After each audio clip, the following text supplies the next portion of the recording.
नमस्कार, आपण पाहत आहात सतर्क इंडिया न्यूज।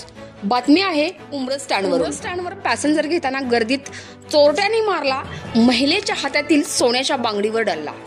परिसरात पसरले भीतीचे वातावरण।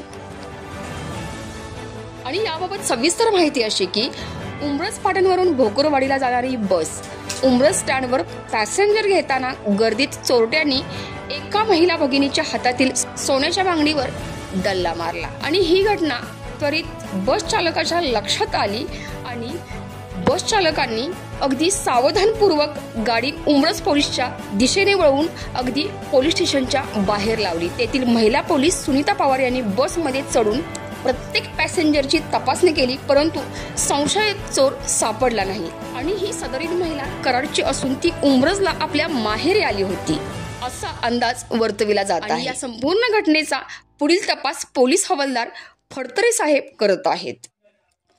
आणि या संपूर्ण महत्त्वपूर्ण अपडेटसाठी सतर्क इंडिया न्यूज सातारा जिल्हा प्रतिनिधी दत्ता वायदंडेसह संतोषी जगदाळे, सतर्क इंडिया न्यूज उमरज।